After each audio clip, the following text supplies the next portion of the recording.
Now on CoastTV News. Weighing in on wind, the federal government slowing down the offshore project that Ocean City has been fighting against. Lewis police dispute. This is a personnel issue that will go through that process. Why officers say they have no confidence in the Lewis city manager. Looks like we'll enjoy another day of comfortable sunshine before things change again. This is CoastTV News at 6. Against Lewis city leaders. Good evening. I'm Madeline Overturf. And I'm Charlie Sakaitis. Welcome to our News at 6. We begin tonight with a dispute between members of the Lewis Police Department and the city. Members of the Lewis bargaining unit say they have no confidence in Lewis's city manager. Coast TV News reporter Emma Aiken is live in Lewis. Emma, the union says the city failed to follow policies when it comes to promotions. Maddie, this is the letter from the Lewis Fraternal Order of Police, who represent the Lewis police officers that filed this grievance. They say the city breached contract when it comes to how promotions were done. Members of the Lewis Police Department speaking out against the city of Lewis. The police union issued a formal grievance and a unanimous vote of no confidence to city manager Ellen Lorraine McCabe following recent promotional appointments. The union's representative says, quote, the promotional appointments were hand-selected by the city manager without the support of the administrative staff, and the chief of police was ordered to secrecy. Lewis Mayor Amy Marasco says disputes are not uncommon in organizations. We're supportive of our police force, our police chief, and our city manager. So we're going through and respect the union process, and I'm confident that we'll reach a resolution that's going to work for everyone. But we're going to go through the process, and that's appropriate. But Lewis police members say how recent promotions were handled, quote, has a devastating impact on the morale of the police officers serving the city of Lewis. This action will no doubt have an impact on recruiting and retention within the police department. Marasco says she's confident both sides will work through this issue. What I would say to the public is, at no time do we have any concern about the public safety. We have a great police force, great city management team, so council does not have any concerns about public safety. This is a personnel issue that will go through that process. Tensions between two agencies continue. McCabe gave a brief statement saying they're working through the issue, and Police Chief Thomas Spell declined to comment. Reporting live here in Lewis, Emma Aiken, Coast TV News. And staying in Lewis, happening tonight, the Lewis Fire Department will vote to elect a new fire chief following the resignation and suspension of former Chief Bill Buckaloo. Officials say the election will take place at 7 p.m. with members nominating and voting for a permanent replacement. Robert Stevens is currently serving as acting chief. Buckaloo stepped down after the department says he made a derogatory comment the department says was unacceptable in any context. And for full disclosure, interim chief Robert Stevens is the husband of Coast TV's assistant news director and anchor Madeline Overturf. We're taking a live look into Lewis right now. Our First Alert chief meteorologist Paul Williams is standing by. Paul, we had a nice weekend to come off of. Is that going to stick around or is it changing? How about let's make a deal. How about I've got two special sunshine specials for you for today and tomorrow, and then we'll do better. So we take a look at what's happening with our forecast right now, and we are staying on point for the sunshine to stick around for a while, and we are looking for the temperatures to drop down to 72 degrees by 9 o'clock. Temperatures in the 70s along the coast, and then 86 in Redmond. We do have air quality concerns. Just one little small wrinkle in the forecast, but that's going to subside pretty quickly for us, although it's active for the rest of the state. We do have air quality concerns, so if you have chronic breathing problems, it's unhealthy for some. We're going to be at an orange level for today, but should end by midnight tonight. That being said, taking a look at where we are right now, regionally speaking, we're staying very clear at this particular juncture with high pressure to our north in control of our weather. Here's a look at your white marlin open forecast. We're looking for the rain to hold off till we get to Friday, Saturday. But there's been a couple of days added on to the mix, so they could have more options for the race. But for right now, we're looking pretty clear. Thank you. The winds of change could be blowing on green energy plans along the coast. 2 cases filed against the offshore wind project have caught the attention of the federal government. Coast TV News reporter Kevin Zappe is live in Ocean City. Kevin, the federal government wants to have more eyes and more time, essentially, on 2 lawsuits. Maddie, the view right behind me is exactly what Ocean City is trying to preserve, and actions taken by the federal government is helping the town do just that. Right now, there are 2 pending cases against the U.S. offshore wind project that would add wind turbines around 10 miles off the Ocean City shore. And the federal government has taken some action over the past week, impacting both cases. The first case is the Maryland lawsuit, filed by the town of Ocean City and others, citing environmental and economic concerns. And the government wants the Department of the Interior to take a second look at that case. In the other case, filed by the South Bethany local Edward Bintz, the federal government wants the response deadline pushed back until the second look in the Maryland case is conducted. Jen Pawlowski, a plaintiff in the Maryland lawsuit, has a lot of concerns about the impact if one of these turbines fails. There was a project off of Nantucket called Vineyard Wind that actually had one of these blades fail and litter the ocean and Nantucket's beaches with fiberglass shards and debris, plastic.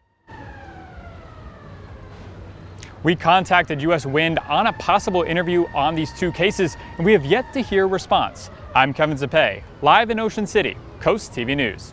New at 6, Delaware State Police investigating a shooting in Rehoboth Beach. Troopers say just before 11 p.m. on August 1st on Oyster House Road, somebody in a car fired an unknown number of shots at a Hyundai Genesis driving ahead of them.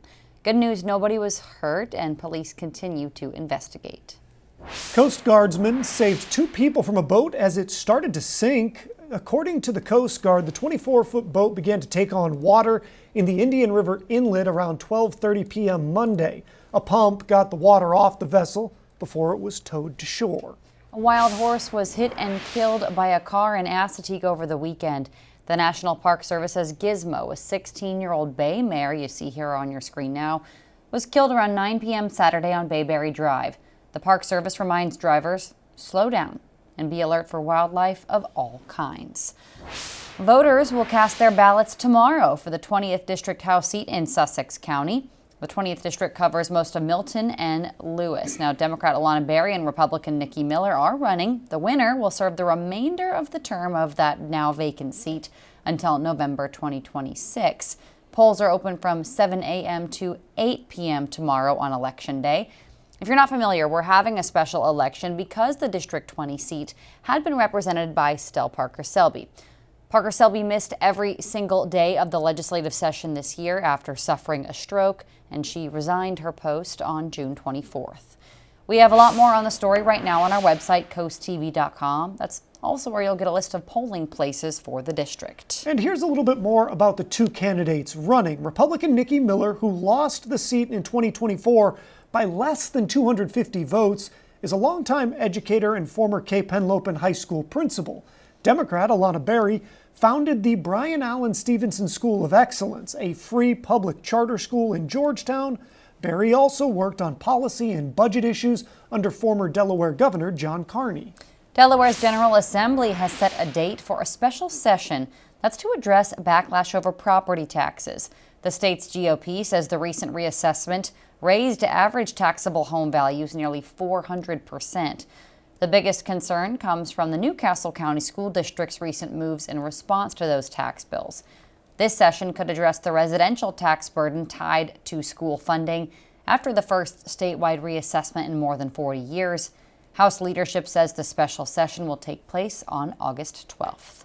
And we have a lot more news to get to this evening. Coming up in sports, we have highlights and highlights, some standouts on and off the field. Smiling sunshine is expected for at least one more day before the heat and humidity steps back into the picture. But first, the White Marlin Open is here. Why fishermen say they've already ruled out fishing for some of the days, when we're back in just 60 seconds.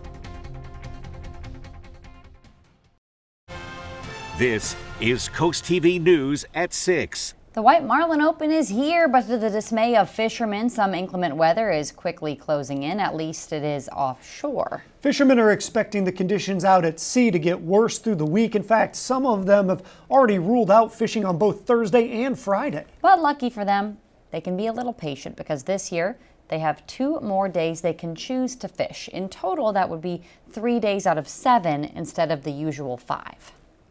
They extended the tournament for the weekend, which is the first year they've ever gave us a full weekend. I think they've done a day before, but never the whole weekend.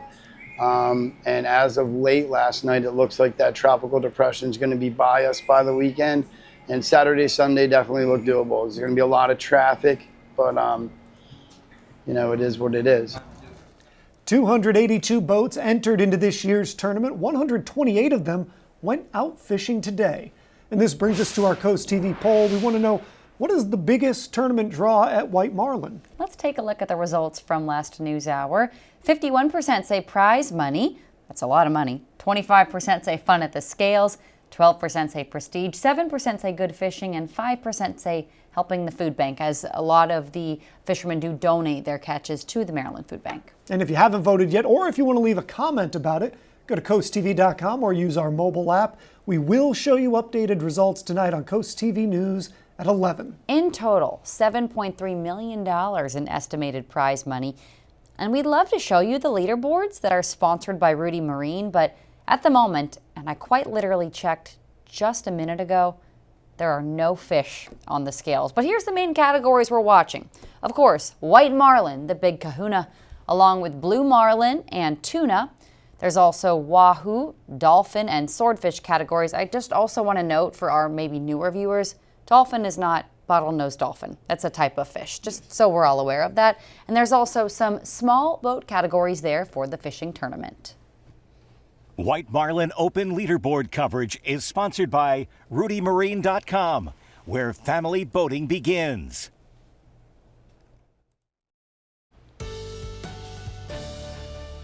To be quite honest, the last couple of days over the weekend was really quite a treat. Beautiful sunshine without oppressive heat and humidity. Wasn't even worried about any real rain. And we're going to start off the work week that way and get a little bumpy by Wednesday, Thursday, particularly for the fishermen that are dealing with the White Marlin Open. But those of us who are landlubbers, we're going to be okay for the most part. At Dry Tech Camera, Ocean City, right now we're holding at about 76 degrees.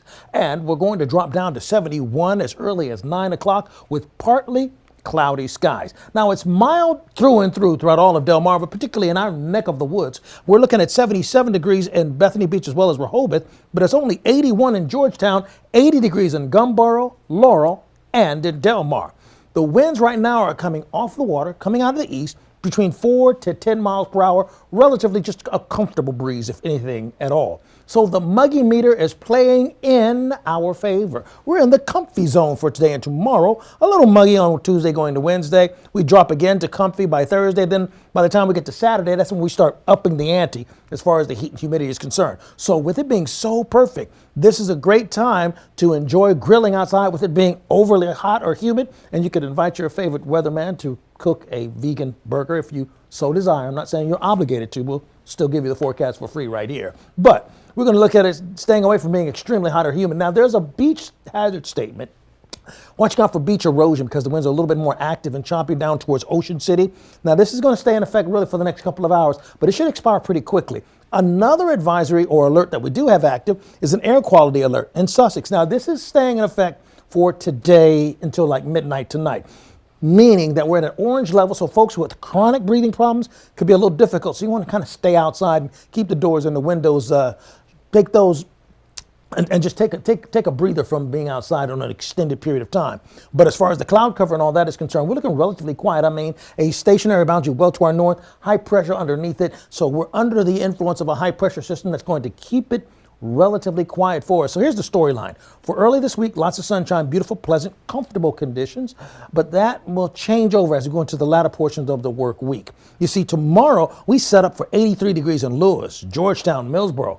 Beautiful sunshine, and the winds out of the northeast will keep a comfortable breeze blowing. 84 in Cambridge, and we're expecting 83 in Snow Hill and Pocomoke City. You see, along the coast, we're going to toggle between, let's say, 78 up to about 83. A bit more cloudy for us in Lewis and Bethany Beach, more sunshine in Rehoboth and Ocean City. Now, our future cast, we're going to be at about 74 by 8 o'clock.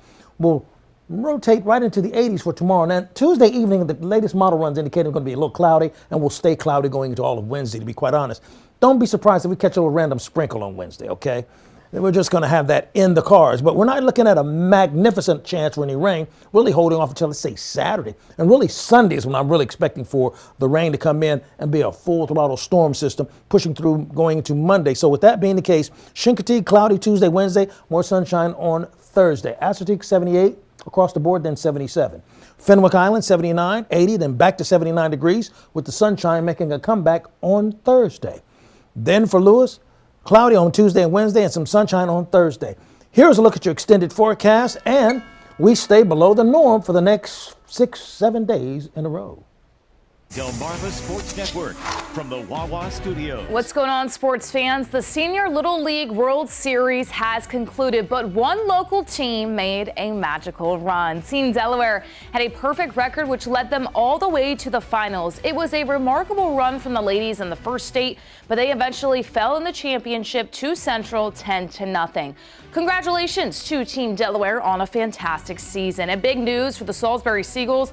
Both soccer programs have earned United Soccer Coaches Team Academic Awards. The Seagulls were one of the 161 athletic programs to have both men's and women's programs earn the honors. The women's team had a team GPA of 3.48, while the men's team had a combined GPA of 3.11. The men's squad opens up their season August 29th against York. The women's side starts play that same day against TCNJ. Congratulations to both programs. To baseball, the Delmarva Shorebirds are back in town tomorrow night, and we will have the series opener live on the Delmarva Sports Network at 7:05 p.m. Delmarva starting off this series right here in Salisbury, Maryland, and you can only catch it all on DSN. That over sports. Have a great night, everybody. Soaring Over the Shore is sponsored by Morse Roofing and Siding. A bayfront town with a lot of heart, Bowers Beach has a story all its own. An average of 300 boats are at the docks or moorings, attracting fishermen, beachgoers, and people looking to get away from the hustle and bustle but stay on the water. Bowers was first named Whitwell's Delight in the late 1600s. Later, steamships from Philadelphia came here, and locals say it used to be a resort town for those from Philly. There's a bit of a pirate culture here. Some say pirates used to sail the Delaware Bay, and maybe they came here. With oysters and fishing still popular today, Bowers has changed some, but kept the pride and peace unique to this place in Kent County. Several police agencies are preparing to connect with the communities they serve. National Night Out is happening this week across Delmarva. Law enforcement will engage with locals at each event that is set to include food, game, and funds, and here are a few locations taking place tomorrow. At George H.P. Smith Park in Lewis from 5 to 8, the Richard Allen School in Georgetown from 6 to 8. At Salisbury City Park from 5 to 8 p.m. and at Fruitland Little League Fields at 5 p.m. Milton will host its event Wednesday, Memorial Park at 5 p.m. Ocean City, dry tech camera, 76 degrees, will drop to 69 by 10 o'clock. Our umbrella giveaway winner is actually Christopher Pollinger of Lewis. Congratulations, courtesy of Paul Davis Restoration Home Remodeling. Keep up with your forecast by calling our weather line, 443-880-9100. Your forecast is just a call away. And then finally, here's a look at your exclusive 10-day forecast. Couple of things to keep in mind. First of all, we're going to ride this wave of temperatures well below the norm for this time of the year, really for the next few days in a row till we get to, let's say, next Monday, Tuesday, and Wednesday. But also, we're going to stay relatively dry. Relative humidity is going to stay on the low side for us on Tuesday, although the cloud cover will go on the increase for Tuesday night, Wednesday, Thursday, and then we watch out for scattered showers Friday, Saturday, maybe even leaning into a little bit of Sunday. So that may change some of the fishing plans at the White Marlin Open. All right, Paul, thank you, and thanks for joining us here for Coast TV News at 6. For more news, more local weather, download our Coast TV News app. The NBC Nightly News is up next. And we're going to see you later tonight for Coast TV News at 11. Have a great evening.